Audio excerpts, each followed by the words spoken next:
Un día usted tomó la decisión de unir su vida a alguien que no compartía su misma fe. Quizás en ese momento esta circunstancia la consideró menos importante que el amor que sentía.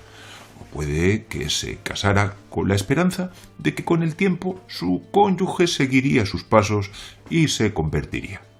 Sea como fuere, con el paso del tiempo la situación se fue haciendo más y más enrarecida, siendo cada vez más difícil compatibilizar su vida religiosa con la familiar. Y qué no decir de las complicaciones que esto conlleva para la educación de los hijos. Pero si cree que sus conflictos familiares o congregacionales son serios, espere a ver la dimensión de sus problemas espirituales. Shalom, queridos Haverim. Mi nombre es Isaac Ben-Naor y en el shiur de hoy hablaremos, con la ayuda del cielo, sobre un tema que no solo afecta a nuestras circunstancias, llamemos externas, sino que se implica con nuestra propia alma. Estamos hablando de la unión en yugo desigual. Pues a pesar de que todo el mundo conoce sus peligros, no por ello se deja de caer en esta falta. Si las personas fuéramos conscientes de las consecuencias espirituales que comporta esta decisión, huiríamos de ella como quien corre de un incendio.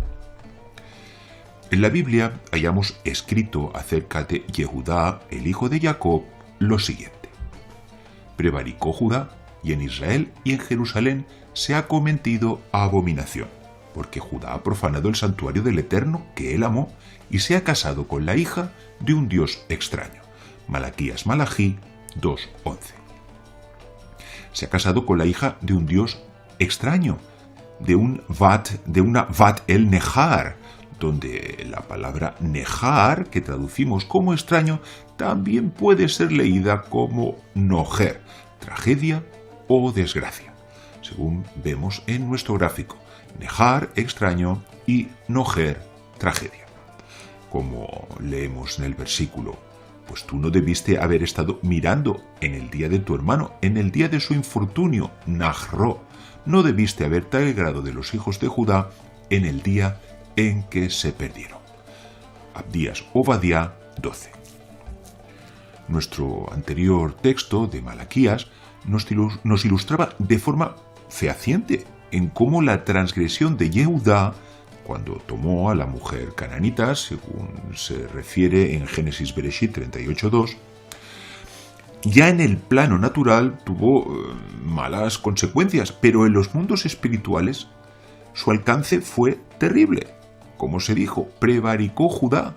¿Y cuáles fueron las consecuencias de esta deslealtad? Pues, como también decía, en Israel y en Jerusalén se ha cometido abominación, to'evá. Y vemos como la acción de Yehudá no afectó únicamente al protagonista, ¿no?, como a un individuo aislado, sino que esto tuvo consecuencias espirituales de mucho más largo alcance, con los resultados aquí descritos, por lo cual añade: porque Judá ha profanado Gilel, el santuario Kodesh del Eterno que él amó, y se ha casado con la hija de un dios extraño. Vemos como la acción de unirse a una mujer extraña se equipara con la adoración de ídolos, pues Judá profanó el pacto de su circuncisión, que aquí es denominado santuario, Kodesh del Eterno, al allegarse a aquella mujer cananita. ¿Y cuáles fueron las consecuencias más directas de este hecho? Según lo escrito: y ella concibió y dio a luz a un hijo, y llamó su nombre Er. Génesis Bereshit 38:2. Er, precisamente, que son las mismas letras de Ra, malo. Como vemos en nuestro gráfico, Er se escribe Ain Resh y Ra, justo al revés, Resh Ain, malo. Y por eso el texto añade: y Er, el primogénito de Judá, fue malo, Ra, ante los ojos del Eterno, y lo mató el Eterno. Génesis Bereshit 38:7. Con frecuencia, los seres humanos no somos conscientes del alcance de nuestras acciones, pues nos movemos únicamente en un egoísta cortoplacismo, sin preguntarnos cuáles pueden ser las secuelas en los mundos espirituales de cada una de nuestras acciones. y sin preocuparnos mucho, ¿no? Cómo éstas después van a repercutir, se van a reflejar en nuestra vida. Para ahondar en estas realidades, traeremos la siguiente enseñanza del Zohar. Si la hija de un sacerdote se casare con un extraño, ésta no puede comer de las cosas santas separadas, esto es de la terumá. Hemos citado el Levítico Vaikra 22:12.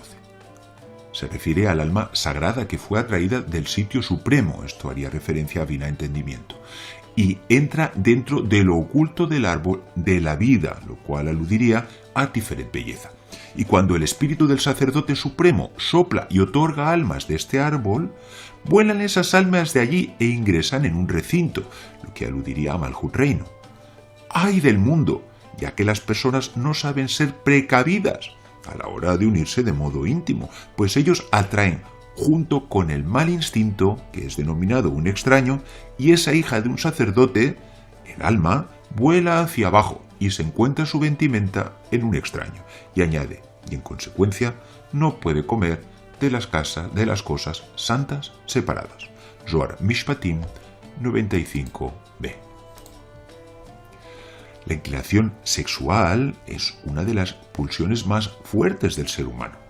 Y esto hace que, por desgracia, en numerosas ocasiones, sean las hormonas y no el raciocinio, y ya qué decir del alma, las que llevan al individuo a consumar sus acciones.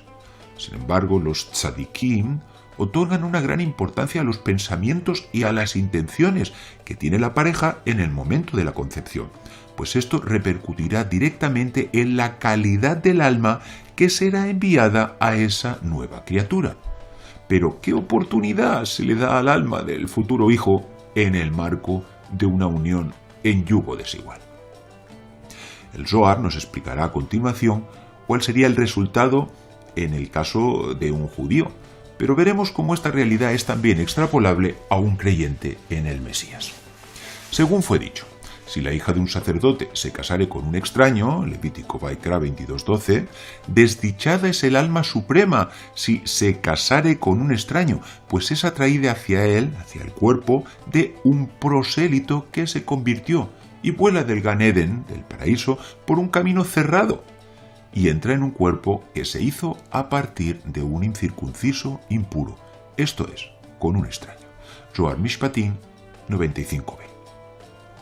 A priori, esta enseñanza no es fácil de entender, pues por un lado se dice que ese cuerpo se hizo a partir de un incircunciso.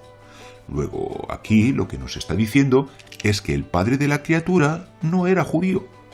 Pero por otra parte dice, es atraída hacia el cuerpo de un prosélito que se convirtió.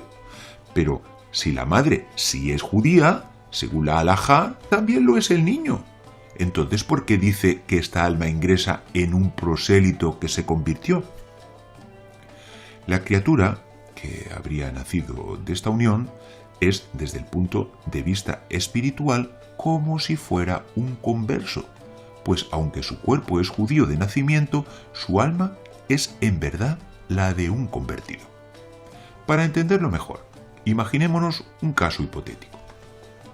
Un creyente en el Mesías, de origen gentil, se convierte al judaísmo y después, Dios nos libre, apostata de su fe. Después de morir, dicha alma es enviada de nuevo al mundo en Gilgul para rectificar ese pecado y recala en un individuo nacido de padre gentil. Como decía nuestro Zohar, se hizo a partir de un incircunciso. Pero, aún así, el niño es judío, pues su madre era judía. Ahora la situación se torna más difícil, ¿no? Para el alma se torna más difícil que al principio, pues aunque resulta obvio que su madre no sigue los principios más básicos del judaísmo, este niño puede ser criado en un ambiente donde se rechace al Mesías. La baja calidad de su alma, si también es cierto, ¿no?, que sobre esto puede haber excepciones, tampoco ayudará mucho, pues como se dijo, vuela del Gan Eden por un camino cerrado, y este es el camino por el que fueron expulsados Adán y Eva, el cual fue después cerrado por la espada giratoria. Y como también se dijo, todas estas realidades son perfectamente extrapolables al creyente gentil. Al respecto, Shaul fue muy categórico al decir: no os unáis en yugo desigual con los incrédulos, porque qué compañerismo tiene la justicia con la injusticia, y qué comunión la luz con las tinieblas, y qué concordia el Mesías con Belial, o qué parte el creyente con el incrédulo, y qué acuerdo hay entre el templo de Dios y los ídolos. Segunda de Corintios 6, del 14 al 16. Repasemos todos estos conceptos que aquí nos menciona Pablo en el siguiente esquema. Aquí vemos la fotografía de un yugo que podría ser pues perfectamente para una yunta de bueyes, ¿no? Y vamos a ver, vamos a desgranar un poco, ¿no?, todas estas circunstancias del yugo desigual. En la derecha tendríamos, pues, digamos, la parte del creyente, mientras que en la izquierda tendríamos la parte del incrédulo.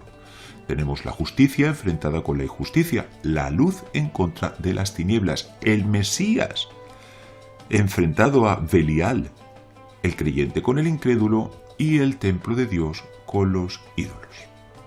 Y vemos como, aparte de la dicotomía justicia-injusticia, que tendría que ver con la distinta opinión sobre lo que es recto o sobre lo que es justo, ¿no?, del creyente o del incrédulo, el resto de los supuestos son de orden completamente espiritual, hasta el punto de poner a los incrédulos ya no solo bajo la potestad de los ídolos, que era algo muy común en la Roma de la época, sino ligados a Belial, que es un conocido demonio, cuyo nombre se compone de dos términos. Aquí vemos la palabra Belial, donde por un lado está la palabra Bel, que es el nombre de un dios babilónico, según leemos en Isaías: postrado Bel, abatido Nebo, sus ídolos están sobre las bestias y sobre el ganado. Isaías, Yeshayá 46:1. Y por otro lado tenemos la palabra Yael, que está escrita con Ain, no con Aleph, que es una cabra montesa. Y esta cabra montesa se relaciona con el otro lado, como aprendemos también del macho cabrío que era despeñado por Azazel durante el día de Kippur. Sobre esto puede usted leer Levítico Vaikra 16:10. Pablo menciona el concepto del yugo desigual basándose en la conocida enseñanza de la Torá: no ararás con buey y asno juntos. Deuteronomio Devarim 22:10. Y aquí nos preguntamos, ¿qué sentido tiene este mandamiento? ¿Tiene que ver quizás con alguna técnica agraria? ¿Alguna cosa de ganadería? Por supuesto que no. Este mandamiento pertenece a los llamados Jukim, decretos, los cuales atienden a profundos sentidos espirituales y no pueden ser explicados de forma racional. Al respecto de esto, leemos también en el Zohar: poseo buey y asno, Génesis Bereshit 32:6. Estas son dos fuerzas del rigor, porque cuando se unen las dos juntas, no se unen sino para hacer mal al mundo, y debido a esto está escrito: no ararás con buey y asno juntos. Zohar Vaishlach 166b. Y aquí comenzamos a ver ya con más claridad las fuerzas espirituales que se mueven cuando una pareja se une en yugo desigual, pues el buey, que es un animal kasher, se correspondería con el creyente, pues aunque este animal procede del flanco del rigor, se halla apegado al flanco de la santidad, mientras que el burro pertenece en su totalidad al otro lado. Y sobre estas cuestiones usted puede consultar Zohar Shemot 6a. ¿Qué panorama tan desconsolador le espera al creyente en el Mesías, que tienen poco estas advertencias? Pues no solo acarrea mal sobre él, sino que también trae mal sobre todo el mundo. Y por eso Pablo llegó a decir: salid en medio de ellos y apartaos, dice el Señor, y no toquéis lo inmundo, y yo os recibiré. Segunda de Corintios 6:17. Querido amigo, al principio de nuestro shiur decíamos que los problemas familiares, sociales o congregacionales que acarrea una unión en yugo desigual son insignificantes comparados con los espirituales, desde la merma que sufre el alma de los hijos hasta el rigor que este tipo de unión acarrea sobre el mundo. Quizás pocos mandamientos le vayan a ser tan útiles como este para crear una base de armonía, de bondad, de gracia divina sobre la cual edificar su hogar. No olvide dejarnos sus comentarios. Las opiniones de nuestros oyentes son importantes para nosotros. Y hasta aquí nuestro shiur de hoy. Shalom. Adir Ben Ahor, el poder y la luz del Mesías Yeshua.